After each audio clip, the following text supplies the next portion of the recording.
Bom dia, gente. Tudo bem? E aí? Como estão as coisas? Tá todo mundo bem? Pessoal, quero agradecer antes de mais nada as pessoas que estão acompanhando aqui o canal, né? É um canal pequeno. O YouTube tem sugerido os vídeos. Na verdade, eu nem mostrei para minha família. É uma coisa que a gente tem feito aqui. Eu tenho feito mais porque eu era professor e aí agora eu estou trabalhando como produtor rural e tenho aprendido algumas coisas e queria compartilhar. Sei que tem muita coisa para melhorar, eu peço desculpas, mas é só um começo, tá, pessoal? Quero ver se eu vou evoluindo, que a gente vá trazendo coisas que vocês se interessem. Nesse primeiro momento, tenho sentido que vocês gostam muito da questão da caprinocultura. É uma coisa que, gente, também me interessa, tanto que a gente está criando aqui. Os bichos são muito bonitos. É uma coisa que nossa, é muito legal. A primeira vez que eu vi, fiquei apaixonado. Mas eu queria compartilhar com vocês que esse nosso projeto não começou ontem, esse projeto já começou há 4 anos. Então, quem está interessado, quem está afim de fazer, gente, não se desespere, tá?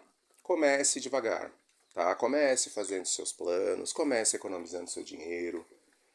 Eu não tenho 20 anos, eu tenho 40 anos, não sou herdeiro, eu não tenho nem 40, já tenho 43. Então, assim, gente, vá com calma, não meta os pés pelas mãos. Na hora de comprar esse terreno, busque por terrenos que realmente valham a pena. Procurem pessoas sérias que vão vender o melhor terreno para você. Procurem pessoas que vão fazer um bom negócio para você. Muita gente está comprando terreno sem documentação, sem escritura pública. Tomem cuidado, tá? De repente até eu faço um terreno, um vídeo sobre alguns cuidados que a gente tem que ter na hora de comprar um terreno rural. Muitos dos nossos vizinhos aqui tiveram problemas, eu acho que seria interessante com vocês, para vocês, tá? Mas vamos continuar aqui. No vídeo passado eu falei para vocês, lancei uma sugestão de tema que é por que a gente escolheu cabras e não ovelhas. E nesse vídeo eu queria explicar o motivo. Inicialmente, gente, quando a gente começou o nosso projeto lá em 2021, a gente tinha a ideia de que a gente trabalharia com ovelha. A gente fez planos, fez alguns cursos pelo Senar, a gente começou a se especializar, começamos a, a adquirir conhecimento, fizemos projeto, construímos um aprisco, esse daqui ó, que vocês podem ver, ele era para ovelha. E aí, em 2022, a gente chegou a adquirir ah, as primeiras matrizes. A gente não chegou a pegar, mas a gente chegou a pagar. A gente chegou a pegar antes dos filhotinhos nascerem. A gente chegou a dar uma entrada. E nesse meio do caminho, a gente deu uma brecada nesse plano. Algumas coisas aconteceram. E a gente resolveu dar uma refletida sobre as questões que estavam acontecendo. As realidades que a gente estava vivenciando no próprio sítio, né, gente? E demos dois passinhos para trás e agora eu vou explicar o porquê. Nesse meio do caminho, pessoal, a gente começou a entender que as ovelhas eram animais muito sensíveis. Sensíveis num sentido total. Elas não têm basicamente defesa contra predadores. Não que as cabras sejam muito mais poderosas, mas as ovelhas numa competição elas não se defendem em nada. Inclusive dizem que as ovelhas elas chegam a se jogar no chão, pelo menos aqui ao redor e as pessoas que já criaram ovelha que te deram testemunho pra gente, inclusive alguns técnicos disseram que ela chega a se jogar no chão para e não se defende quando um predador chega. E a gente tem um problema na região que são proprietários de cachorro que não deixam seus cachorros presos. Então, vez ou outra, acontece de um cachorro vir aí e abater galinhas, abater cabras. Já chegou um caso, inclusive, de um vizinho quase perder um bezerro que a gente sabe que é um tamanho grande, por conta por conta de um cachorro que entrou, era um chow chow, e acredito que fosse um chow-chow. Eu não lembro bem a raça do cachorro, mas o cachorro entrou e quase abateu um bezerro dele. Então, nesse meio do caminho, a gente foi vendo que as ovelhas eram muito sensíveis em virtude disso e elas eram mais sensíveis que as cabras. Uma outra questão foi, a gente tinha o objetivo de trabalhar com produção leiteira. Não para leite propriamente dito, mas a gente queria trabalhar com produção leiteira para produção de queijos. Então, assim, a gente já sabia que para cada 10 litros de leite, a gente consegue produzir 1 quilo de queijo de vaca. Mesmo que as ovelhas, elas coloquem, que elas deem bastante, e 1 quilo de queijo de ovelha se faça com menos litros de leite do que a quantidade de leite de vaca ou de cabra, a ovelha ela tem um ciclo produtivo de leite muito pequeno. Então, a gente tem uma produção leiteira muito pequena para o nosso objetivo, mesmo que fosse subsistência. A gente não conseguiria, por exemplo, conversando com produtores da nossa região, que é onde a gente conseguiria matrizes mais num valor mais acessível, né, gente? A gente também não é rico, não somos herdeiros, não poderíamos pegar matrizes que produzem muito. Então, a gente teria uma produção leiteira de mais ou menos 1 litro por dia, por um período de 4 meses. Já as cabras, uma cabra dessa daqui, ela pode produzir de 7 a 10 meses. Então, ela tem um período de lactação muito maior. E ela produz até 7, entre 7, 5, 7, 10 quilos, dependendo da matriz. E isso no Nordeste do Brasil já acontece, de pessoas produzirem 10 quilos. Então, gente, assim, para nossa realidade, que a gente vai consumir os produtos, que eu sou apaixonado por queijo de cabra, pra gente era melhor. Eu já gostava mais do queijo, em comparação. Aí quando a gente percebeu que estava ficando um pouco menos acessível a questão da ovelha, a gente foi desistindo. E aí outro fator, a gente tem um terreno e a gente comprou esse terreno já como pastagem. Então, para fazer uma produção leiteira com uma grande quantidade... Filho! Oh, meu Deus! Para fazer uma produção leiteira em grande quantidade, ele está querendo mais comida, gente. Eles acabaram de comer 2 coxos, eles são filhotes. 2 coxos desse, já tem sal, já tem água, já tem tudo. Esse daqui, pessoal, é o verme-sal, ó, que eu falei no último vídeo. Ó, verme-sal, aqui, ó. Voltando para o tema do vídeo, senão eu vou me perder.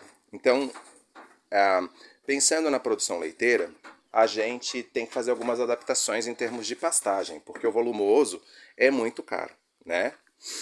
E aí, para produzir por 4 meses com ovelhas, a gente teria, além de ter uma baixa produção de leite, que é 1 quilo, 1 quilo de leite por dia mais ou menos e por pouco tempo, a gente teria que ter uma excelente pastagem. A gente teria que adaptar porque a ovelha ela tem o hábito de pastar, de pastar muito baixo.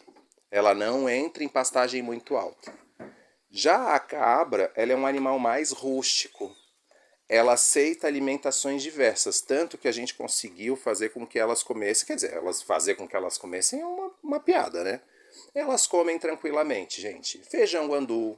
Se quiseres, joga lá no teu terreno, planta um feijão guandu. Compra 5 quilos no supermercado, pessoal, antes de ir para o teu terreno. Já está interessado em comprar matrizes de cabra? Vai lá, pega, reserva ali uns 300, 400 metros, joga uma semente de feijão guandu, planta lá. Já deixa preparado porque elas vão comer. E elas comem feijão guandu com gosto. Elas comem assim como se fosse a melhor coisa do mundo. E feijão guandu em qualquer tamanho. Eu já tentei fazer um teste com vaca, a vaca não come tanto. Não come tanto. Vaca não gosta tanto. Já as cabras, gente, as cabras elas adoram. E feijão guandu tem uma baita de uma proteína. Então, assim, a gente já teria uma economicidade muito grande e rusticidade também. Fora isso, essa raça aí chega a produzir, se for uma matriz ruim, uma matriz que não dê muito leite, uns 3 litros por dia, 4 litros. E aí pensando que a nossa família somos só 2 pessoas, com poucos animais desse daqui, minimamente para uma sustentabilidade, para a gente sobreviver mesmo, tomar o leite, comer o queijo, fazer coisas do dia a dia, já é mais do que suficiente e a gente ainda pode vender excedente. Se fosse ovelha, se fosse uma ovelha, a gente teria dificuldades inclusive para o uso aqui dentro da nossa propriedade. E aí essas coisas de dificuldade em conseguir pensar, fazer planos, inclusive planos de excedente, né? Porque a gente sobreviver com o leite da ovelha, tudo bem. Mas fazer um queijo para vender e ganhar um dinheirinho, porque isso é importante para qualquer propriedade rural, pessoal. Aí era difícil, ficava difícil. Então, a gente já sabe que as duas coisas que eu falei, as cabras elas produzem leite em maior quantidade por mais tempo e elas são as três coisas, e elas são mais rústicas. Uma outra questão é essa questão da independência. As ovelhas elas são muito unidas, elas andam muito em bando e elas dificilmente se separam, elas têm dificuldade, né? Elas são o tempo todo unidas e tal. As cabras têm alguma coisa de união também, mas elas também podem ficar separadas. Então, assim, a gente consegue deixar elas, o macho num espaço separado, não vai ter tantos problemas. Já a ovelha, a gente já teria um pouco de problema, porque elas são animais sociais. Tem que ter no mínimo 2, do contrário ela começa a ficar, de repente, até doente, né? Pessoal, são alguns dos fatores, né? Eu estou falando aqui de economia, inclusive na compra... esqueci de falar isso.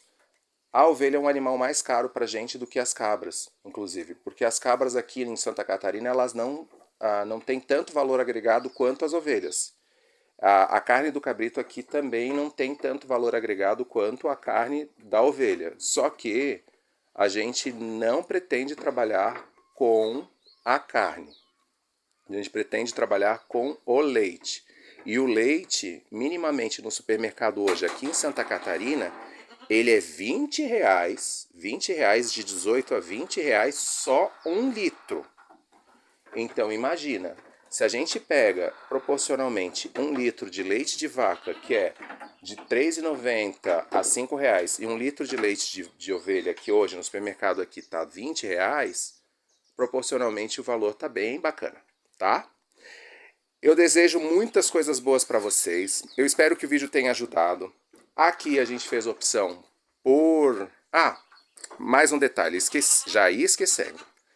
Outro fator que influenciou foi o tamanho da propriedade. Porque assim, a gente tem um tamanho de propriedade reduzido. Então, para a gente ter uma criação comercial, a gente teria que ter uma... Olha lá ela combinando, olha a coisa mais linda. Ela é muito linda. Para a gente ter uma quantidade, um rebanho que suprisse a nossa necessidade, com ovelhas a gente teria que ter muitas ovelhas. E aí se tu tem uma propriedade um pouco maior, um sítio de 10 hectares, valeu. De repente invista em ovelha, vale muito a pena, porque você vai conseguir ter muito mais leite. No nosso caso, que a propriedade é bem menor, é infinitamente menor, a gente não teria condições de fazer isso. A gente tem condições de deixar elas em uma vida caipira, ter uma quantidade saudável de animais. A gente já falou com o pessoal da EPAGRE, que é o órgão responsável aqui. Porém, a gente não teria condições de produzir a mesma quantidade de leite se fossem ovelhas. A gente vai ter muito mais leite sendo cabras. A gente tem um mercado melhor para o leite in natura e também para os produtos de queijo, que já está ampliando. Tá bom? Pessoal, agradeço muito a audiência de vocês. Quem puder, né, deixa like, comenta alguma coisa. Eu não sei, eu tô tentando responder todo mundo, tenho gostado muito de responder. Eu agradeço bastante as mensagens. E tô à disposição aí no que eu puder ajudar, tá bom? Fiquem com as minhas cabras e bom dia.